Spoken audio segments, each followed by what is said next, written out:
boa tarde. Está no ar o Primavera Saúde. E nosso tema de hoje vai ser sobre suicídio, já que estamos no mês de campanha, o Setembro Amarelo, onde é um momento de conscientização sobre o valor da vida. E a nossa convidada de hoje é a doutora Fernanda de Souza Fernandes. Doutora, seja muito bem-vinda mais uma vez ao Primavera Saúde. Obrigada, Morgana. Eu que agradeço a oportunidade de estar aqui e discutir sobre esse tema, que é um tema sério, de muita importância para a gente falar a respeito. Vamos lá, então, para começar esse nosso bate-papo, a gente sabe que ainda tem na sociedade, é muito comum as pessoas acabarem falando, quem fala não faz. Mas não é bem por aí, né? Eu acho que tem que começar com uma mudança, principalmente, de cultura da população, né, doutora? Exatamente. Durante muito tempo, Morgana, a gente pensou que as pessoas que anunciavam não faziam aquilo que realmente tinham anunciado que fariam. É a velha história do ditado popular, cão que ladra não morde.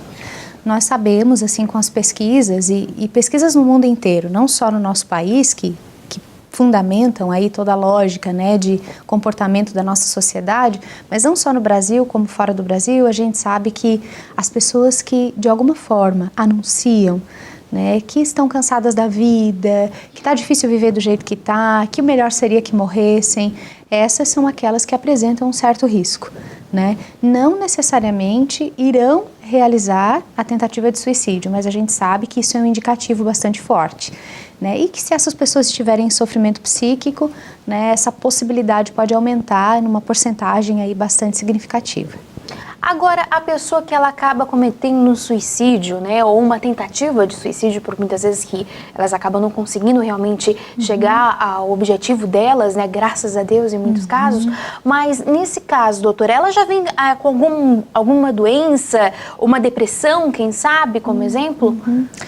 Então, a gente entende, que a tentativa de suicídio, a possibilidade de uma tentativa de suicídio, ela nunca vem sozinha, Ela vem com um sofrimento psíquico. Isso pode estar relacionado já a um padrão, de comportamento, de funcionamento, que enquanto nós todos somos seres humanos, nós sabemos que situações inúmeras da vida fazem com que a gente sofra. Algumas pessoas têm uma capacidade maior para superação, outras menores. Na verdade, algumas correntes de pensamento nem chamam isso de capacidade. É uma questão que tem fases da vida que a gente consegue lidar melhor com as dificuldades. Tem fases que não. Então, as pessoas que acabam tendo essa dificuldade em lidar com as intempéries aí da vida, talvez elas possam sim se tornar, porque qualquer um de nós, eu, você, qualquer pessoa pode se tornar um candidato à tentativa de suicídio. Quem nunca pensou em morrer? Meu Deus, estou passando por essa situação. Quem dera que eu morresse de uma vez, Quem sabe esse sofrimento acabasse. Mas a ideia nunca é a morte. A ideia sempre é terminar com aquilo que está te fazendo sofrer. Então, sim, o suicídio ele vem como digamos que a última instância para terminar com o sofrimento. Então, se tem sofrimento psíquico, pode ser que até esse movimento de sofrimento ser compreendido pelo ser humano, tem toda uma caminhada e dentro dessa caminhada pode ser que hajam aí desenvolvimentos de transtornos ou transtornos já instalados. O que a gente tem, assim, do que a ciência nos revela, do que os estudos nos revelam, que as psicopatologias, que na verdade são transtornos psicológicos, não é bem uma psicopatologia, é considerado, é enquadrado dentro do campo das psicopatologias. Mas 2 transtornos especificamente são os mais comuns em quem já fez tentativa de suicídio, que é o transtorno bipolar e a depressão maior, ou a depressão moderada também. Mas o fato de ter uma depressão maior ou moderada, moderada ou maior, ou você ter um transtorno bipolar, não quer dizer que você vai tentar um suicídio. Sim. Isso, digamos que aumentaria aí as chances, mas não é o viés assim da coisa, Como eu falei, qualquer pessoa, que esteja passando por um sofrimento psíquico, ela pode sim ver no suicídio ou na tentativa de suicídio para tentar aliviar a sua dor, querendo chegar na morte, é claro, mas ela pode ver no suicídio aí uma estratégia de alívio da dor, sim. Doutora, o suicida ou a pessoa que vai tentar se suicidar, ela acaba apresentando e deixando algum tipo de sinal? Sim, com certeza. Por quê? Né? Vou pegar o gancho dessa pergunta anterior que você fez. Sim. Né? Quando a gente está num sofrimento psíquico, o sofrimento psíquico geralmente ele nasce, ele surge, ele emerge, né? Quando a gente está diante de uma situação que a gente considera um problema. Vamos pensar aí num problema, uma dificuldade, né? Qualquer impedimento que a gente tem aí de evoluir, né? Na nossa condição de vida, ou enfim, qualquer situação. Quando a gente está com um problema, o que a gente faz, geralmente? A gente busca uma estratégia para resolver o problema, não é? Então, digamos que a tentativa de suicídio, ela é uma estratégia para a resolução de um problema, né? Então, a pessoa que tem uma tendência para o suicídio, eu tenho uma certa, assim, dificuldade em me referir às pessoas que têm uma possibilidade de tentativa de suicídio de suicida, né? Que parece que a gente já coloca um rótulo, né? Que nem o depressivo, né? O ansioso, né? A tentativa de suicídio não é uma marca, né? Ela é uma condição de um momento, né? Então, ela é uma transição. A pessoa que cometeu o suicídio, ela esteve em situação de suicida, né? Então, é um estado, na verdade, né? Então, nesse sentido, a tentativa de suicídio é uma estratégia para que a pessoa tente resolver o problema que ela está vivenciando dentro dela, que muitas vezes é muito maior dentro do que fora, né? E aí, né, nesse processo, né, até com que ela consiga entrar em contato com essas questões, ela acaba deixando algumas marcas, sim. Ela deixa vestígios, né? Assim como quando você tem uma estratégia para lidar com um problema, você vai anunciando de alguma forma para as pessoas, olha, estou com tal problema, mas não sei como fazer, né? Estou pensando nisso, e de alguma forma você vai expressando que você está com um problema e que você precisa resolver esse problema, mas não sabe como.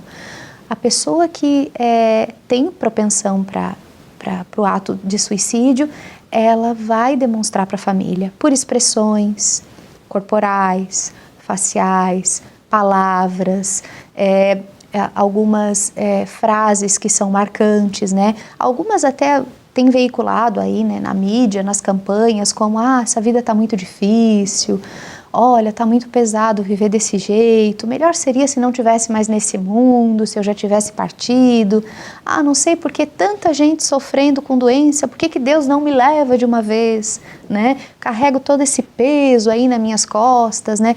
As pessoas geralmente expressam que elas estão cansadas da vida, cansadas de lidar com esse problema. E aí a estratégia, quando a gente está com problema, a gente pensa na estratégia, a estratégia às vezes é a tentativa de acabar com tudo isso, né? Só que acabam pensando nisso, né? Associando a morte como algo que pudesse findar aí com esse problema. Que fosse uma solução realmente, né? Exatamente, achando que a morte seria a solução. Eu acho muito importante uma correção que você me fez, e eu acho importante a gente reforçar isso, que realmente o suicídio, ele pode ser apenas uma situação de um momento, né? Não existe uma pessoa suicida, porque eu recebi um testemunho um tempo atrás de uma pessoa que acabou falando que ela tinha tentado tirar a vida, ela não conseguiu, e ela hoje, ela agradece por não ter conseguido, porque aquele realmente não era a solução do problema dela. Depois, por um outro ângulo, ela conseguiu ver que realmente aquela não seria a solução, né? Eu acho que basicamente é isso, né, doutora? É isso aí, exatamente. As pessoas que são acometidas, né, por esse ato, a gente chama de ato, né? O suicídio é um ato, né? É um ato de homicídio contra si mesmo. Sim. Né? Por isso que a gente chama de suicídio. A origem da palavra vem disso, né? De uma autoagressão. Seja agressão física ou seja por agressão por alguma intoxicação, né? Mas é uma agressão, né?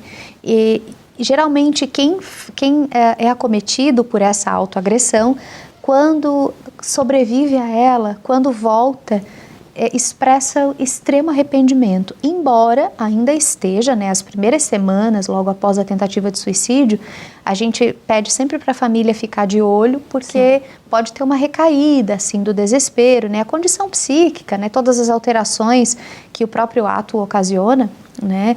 E muitas vezes a forma com que a família lida com o que aconteceu pode fazer com que a pessoa tenha uma recaída e tente novamente, né? Mas o que a gente vê assim de forma imediata, né? Eu por trabalhar no hospital e algumas vezes acolher casos de pessoas que sobrevivem ao suicídio, ainda bem que na maioria dos casos a gente tem sobreviventes, geralmente as pessoas ficam com um pesar muito grande, né? Por terem cometido e se arrependem sim e começam a pensar, não, mas agora que eu vejo que eu tenho muitas pessoas, eu consigo enxergar, não que antes não tinha, mas agora eu consigo enxergar que eu tenho pessoas que vão me ajudar a resolver esse problema, ou pessoas que estão do meu lado, né, que o mundo não está contra mim, está a meu favor, né, mesmo que hajam situações adversas, que sim, que eu posso resolver esse problema sem que seja pela morte. Muito bem. A gente já continuou com esse bate-papo e na volta eu vou falar sobre o apoio da família nesses casos. Bem rapidinho, nós vamos para o intervalo e voltamos já já.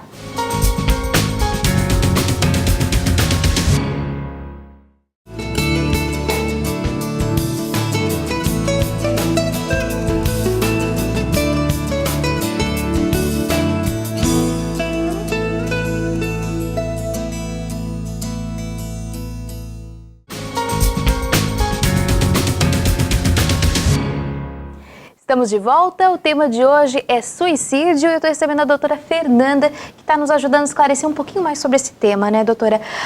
Como eu falei antes de ir para o intervalo, agora eu queria tocar um pouquinho sobre a participação da família nesse caso, né? O quão importante é esse apoio e às vezes até a compreensão mesmo da família, né? Porque a gente sabe que às vezes até por falta de informação, a família não consegue aceitar bem essa situação, né? Exatamente, Morgana. Esse é uma das questões assim que a gente entende que acaba sendo um dificultador, né?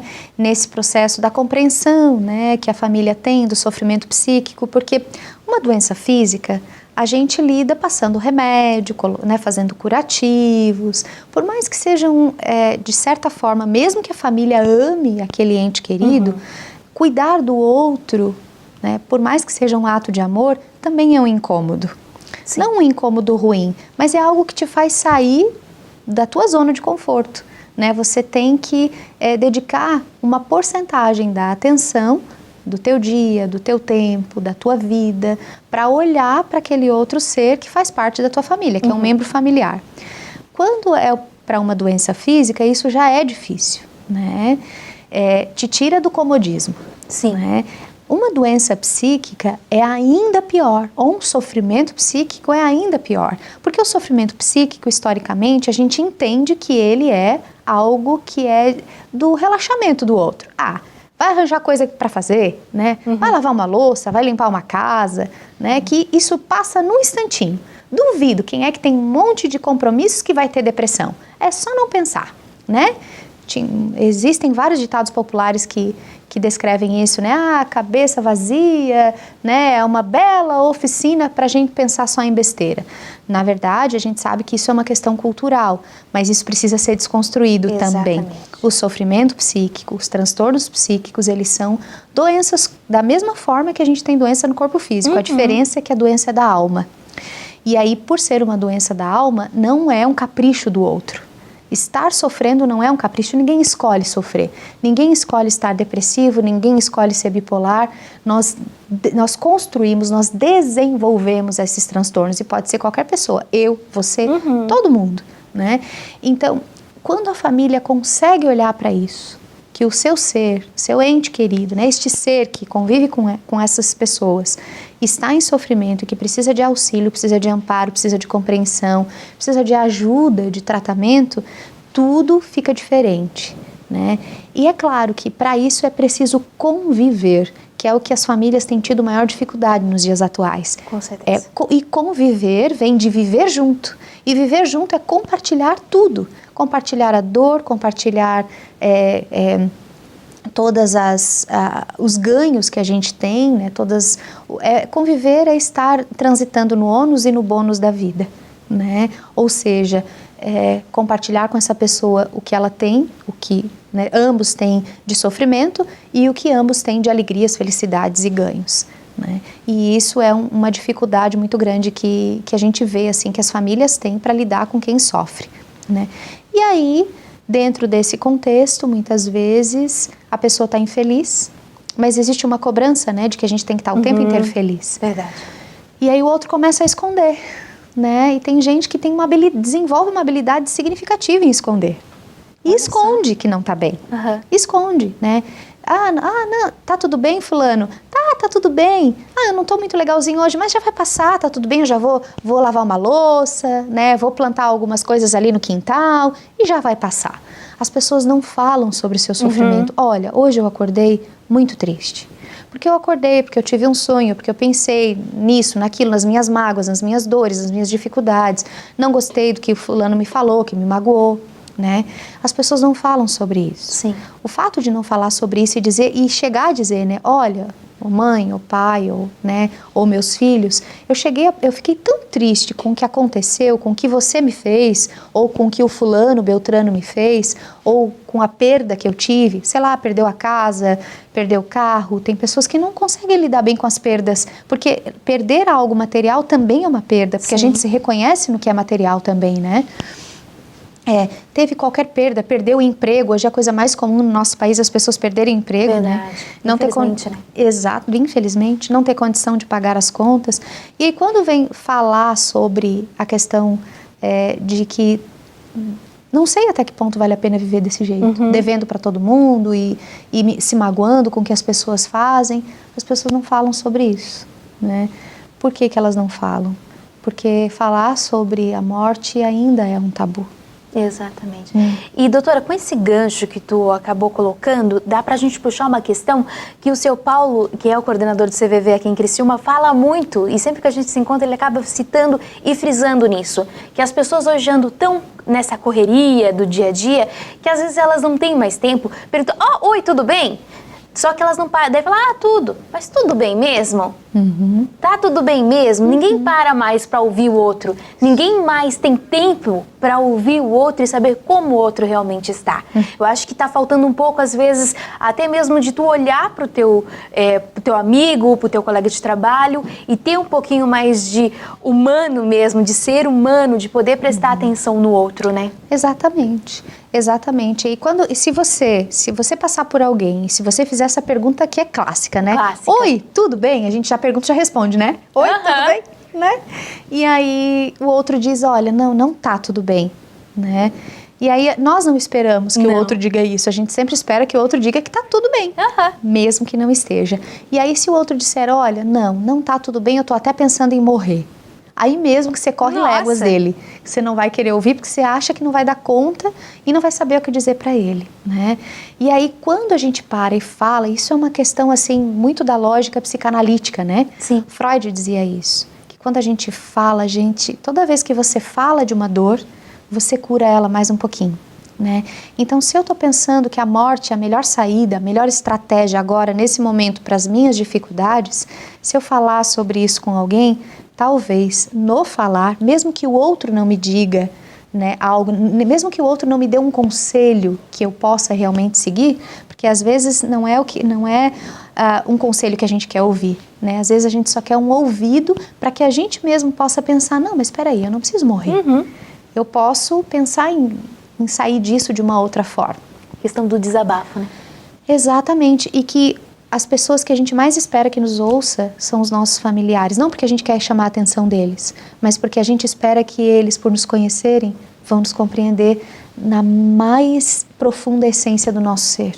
Mas infelizmente também não é isso que acontece. Não, normalmente não. Agora, falando nessa questão familiar ainda, doutora, como é que a família, né, deve auxiliar nesse momento? Que normalmente, como você mesmo citou, na maioria dos casos, pelo menos, vem de uma questão já, ou é depressivo, ou é bipolar, e a gente sabe que nesses casos, a pessoa já tem uma dificuldade de acabar se expressando, falando dos seus sentimentos, e até tem uma dificuldade com a família de entender o que ele está passando, né? Isso. Isso passa muito pelas dificuldades de relacionamento, né? A pessoa, tanto a pessoa que passa por um estado depressivo, a pessoa que passa por um estado de bipolaridade, né? Primeiro que essas questões elas já são, né, tem uma porcentagem grande aí de genética, né?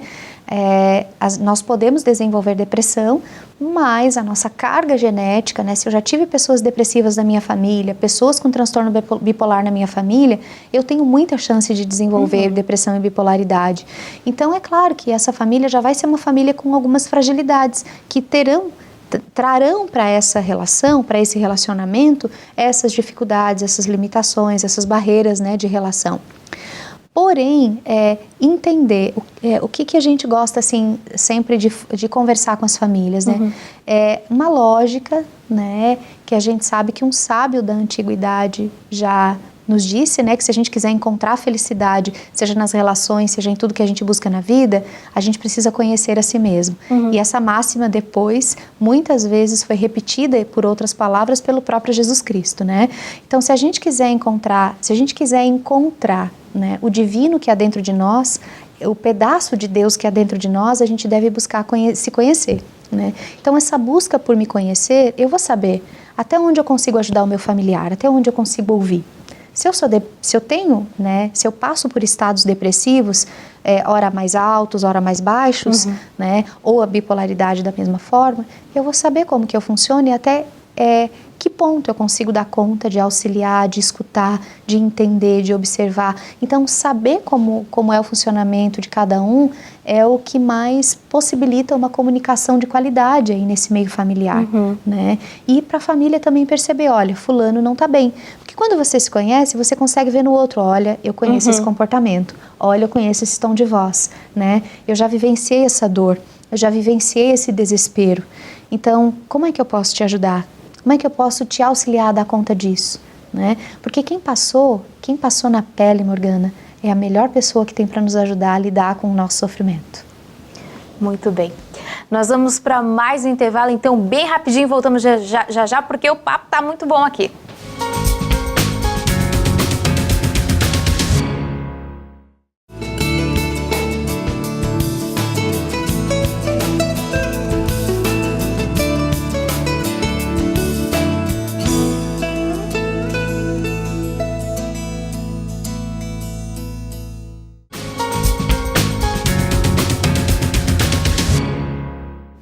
Estamos de volta, o tema de hoje é suicídio. Eu estou recebendo a doutora Fernanda, que vem nos ajudar nesse tema, né, que é tão difícil de poder entender e até porque já existe, né, uma cultura impregnada na nossa sociedade sobre esse assunto, como a gente já falou aqui, né, doutora? Agora, a gente sabe também que junto com esse tabu todo que existe na sociedade, existe muito um tabu, até no meio da mídia, que tem um pouco de medo, de receio de falar sobre suicídio, né? Porque não sabe como falar sobre. Mas hoje a gente já tem comprovação de que quanto mais se fala sobre como prevenir o suicídio, de que existe outros meios, sim, de resolver o problema, é a solução para tentar diminuir os altos números que temos hoje, né, doutora? Exatamente, né? Falar sobre uma situação dificultosa sempre nos auxilia a pensar em como amenizar, né, os dificultadores ou as questões que possam levar, né, essa situação a se desenvolver ou a se ampliar. Mas uma questão, assim, Morgana, que eu penso que é bem pontual, assim, bem importante a gente refletir, claro, é de que o que a gente sabe, assim, historicamente, né, dentro da evolução, né, da sociedade, da nossa cultura, é de que o suicídio, ele é um tabu, como nós mesmos já conversamos, né? E o suicídio, a lógica, né, da tentativa de suicídio, ela é muito relacionada a um pecado muito grande, né? Porque é considerado dentro, né, a gente sabe que no nosso país a religião predominante é o cristianismo. Sim. E dentro do cristianismo, tal qual ele foi construído e foi se constituindo, né, o suicídio talvez seja o maior pecado de todos. Então, se eu tentei um suicídio, como é que eu vou assumir perante Deus, perante a sociedade, perante a minha família, perante a minha igreja, a comunidade religiosa na qual eu congrego, de que eu cometi ou tentei cometer o maior pecado de todos perante Deus? Será que eu vou ter perdão? Né? Então, as pessoas têm muito medo de tocar nisso porque a tentativa de suicídio, o suicídio propriamente dito, ele está muito associado a uma questão que vai muito além da agressão física, né? É uma agressão da alma que fica marcado para sempre. Então, eu tentei o suicídio, será que algum dia eu vou ser aceito no paraíso? Sim. Né? Independente da lógica religiosa que as pessoas tenham, nós sabemos que por estarmos num país cristão, e se nós somos cristãos, a gente espera que algum dia a gente possa, né, alcançar o paraíso. Então, quem tentou o suicídio, né, ou quem cometeu o suicídio, não tem lugar no paraíso. Sim. E agora? Como vai falar sobre isso? Como que vai falar sobre algo que até Deus repugna? Nesse sentido, né? Pensando nessa lógica cultural, obviamente, né? Então, isso acaba se tornando uma barreira para que as pessoas conversem sobre isso. E é importante a gente lembrar, né? E aí eu sempre puxo isso assim nas conversas familiares, pensando muito no que, pensando e respeitando, né, o credo de cada família, mas assim, se a gente tem uma crença que nos diz que o Deus que a gente crê é soberanamente justo e bom, né? E que por mais que a gente tenha o livre-arbítrio aí, né? E que foi uma escolha nossa, né? E que a gente pode ser perdoado, por que não conversar sobre isso e tirar esse peso? Porque as pessoas carregam uma culpa muito grande, Morgana. Tanto de falar sobre isso, de tentar compreender os vieses disso, não desconstruir isso, mas reconstruir, mesmo com as suas bases religiosas, mesmo com esse pensamento religioso de que é pecado, mesmo com isso que a gente tem o direito de pensar dessa forma, né? Todo mundo tem o direito de pensar dessa forma, mas acolher isso e para que isso seja algo que ajude a pessoa a superar essa fase que vivenciou e não que seja um peso, né? Bom, então eu já não tenho mais lugar no paraíso mesmo, né? Então vou me matar de uma vez. Então acabou-se. Acabou-se.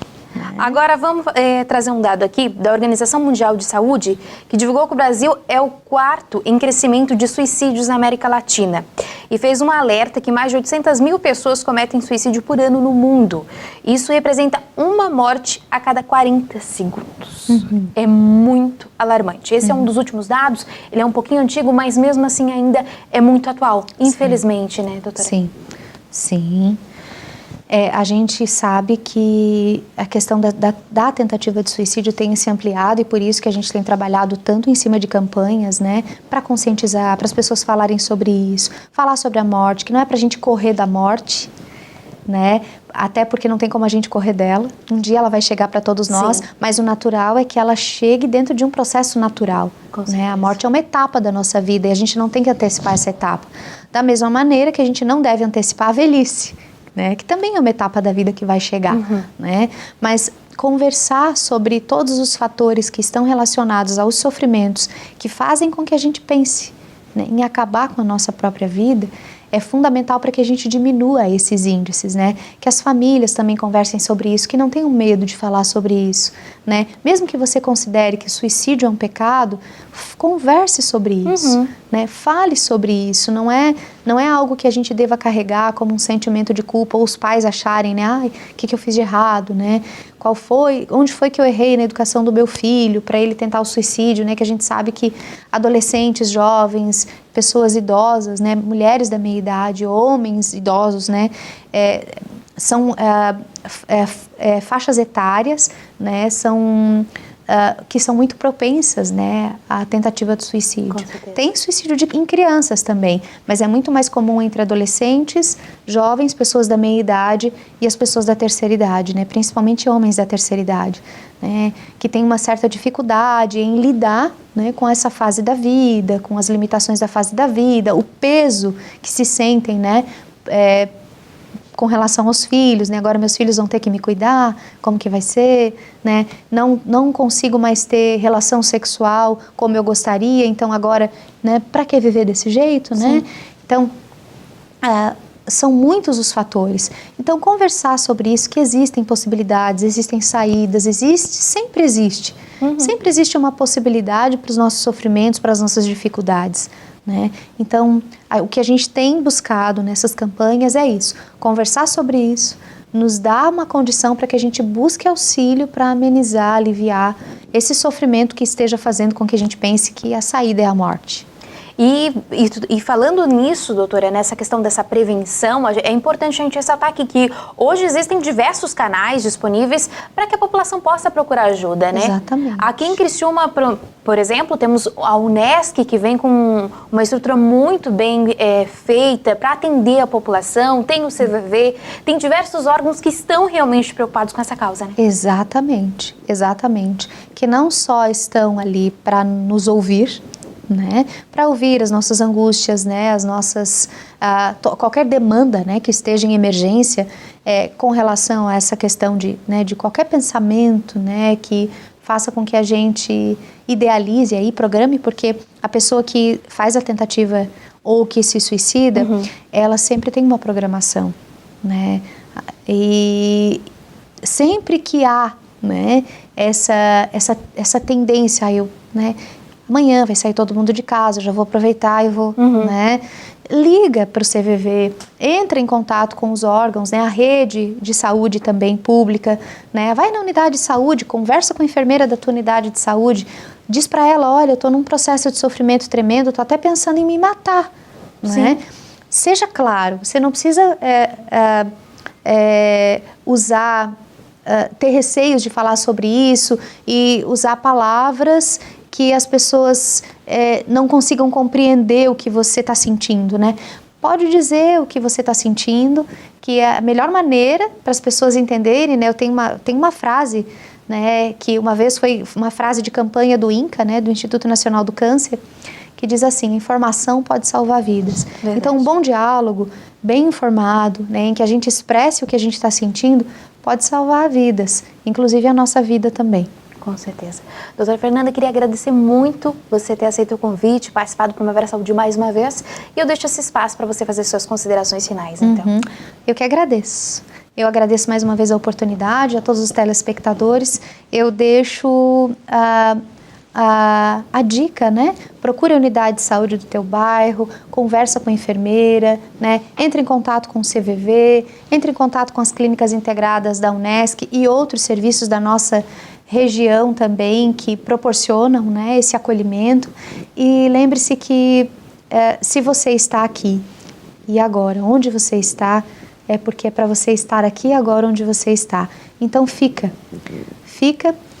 e mostra para você mesmo, né? Porque não precisa provar nada para os outros, mas mostre para você mesmo que você está aqui nessa caminhada que a gente chama de vida para cumprir o teu caminho, para vivenciar todas as etapas que te foi possibilitado, né, pelo ser divino que você optou por seguir, né? Seja Deus, nós sabemos que a maioria de nós somos cristãos e a gente segue, né, Deus, e que o nosso caminho tem um propósito. Então fica e cumpre o teu propósito. Por maior que seja a dificuldade que esteja dentro ou que esteja fora, você nunca está sozinho. Além de Deus, você tem aqueles que Deus permitiu que nascessem na mesma época que você para te auxiliar a superar essas dificuldades. Então, procure ajuda. Você não está só. Muito obrigada, doutora. Que agradeço. Vamos então para o nosso momento de reflexão. Louvai ao Senhor, bem-aventurado o homem que teme ao Senhor, que em seus mandamentos tem grande prazer. Salmo 112, versículo 1. Primavera Saúde vai ficando por aqui. Nós voltamos semana que vem, se Deus quiser. Até lá. Tchau, tchau.